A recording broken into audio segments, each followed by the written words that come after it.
Another option we're considering is home birth. We asked around and did a little bit of research, and there are two teams of midwives that came highly recommended to us. We interviewed them both, and we have a slight preference for one team over the other. Positive things about a home birth would be that this is really my ideal. Like when I close my eyes and think of the perfect birth experience, it's being at home and having a water birth.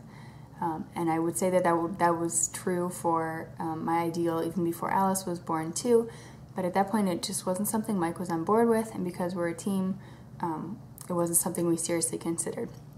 This time around, especially because we have Alice now, it is even more attractive to think of not having to leave, not having to, sort of interrupt the whole labor process and pack everybody up and go to a different place and take Alice, out of her space. It would just be really, really nice to be able to just keep our family together in our home and not have to kind of worry about the logistical stuff. I know that I personally would be most comfortable just being here.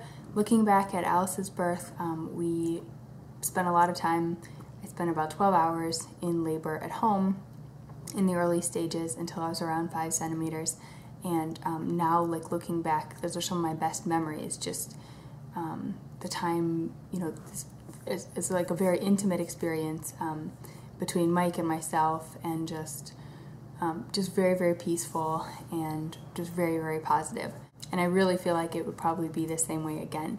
Water birth would definitely be an option here, and I've always been very connected to water. It would just suit me really well, I think. Both of the teams of midwives that we talked to, there are 2 midwives in each practice.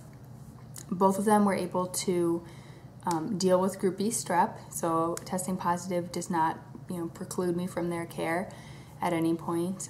There are alternatives. They mentioned several different sort of options, and also one of the teams is able to administer IV antibiotics if I could get them prescribed by somebody else, which I'm not really sure about the possibilities of that, but definitely there are options there. They're also able to handle things like mild gestational diabetes or mild hypertension if those things come up. So having like a minor complication doesn't necessarily make me have to transfer out of their care. There are 2 things that could come up though that would make a home birth impossible just by law, and those are if the baby is breech or if I go into labor before 37 weeks or after 42.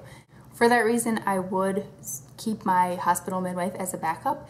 So in essence, a con would be that I would basically be having double prenatal appointments. So I would, see the home birth midwives and also see my backup hospital midwife on the same schedule. So as we get closer to the due date, that's every 2 weeks or every week, and that just could get to be a lot of travel and a lot of just kind of waiting around for, repeat care.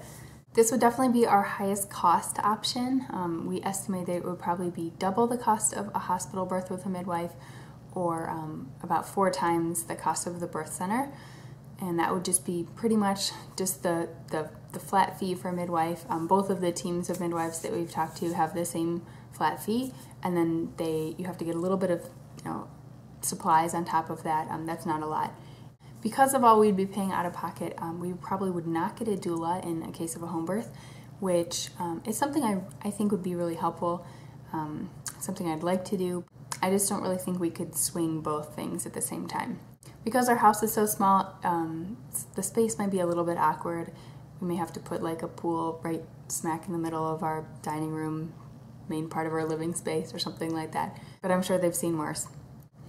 Mike is still most nervous about this possibility because we were that 1 in 1,000 couple who have a sick baby. The first time around, there's just some worries that are in our minds that probably other people don't have as much. I know statistically, being relatively healthy and low risk, home birth is a pretty safe option, and there are a few emergency situations, but that's always just sort of in your heart. So in some worst case scenario, being at home, we wouldn't have the the pediatric specialists and stuff right there at a moment's notice the way we would at a hospital. That said, we have been impressed by the midwives' kind of responses to our concerns this way, and especially the team that we prefer a little bit more. The way that they dealt with our concerns and answered our questions, and the kind of experience they have with these situations really did build our confidence.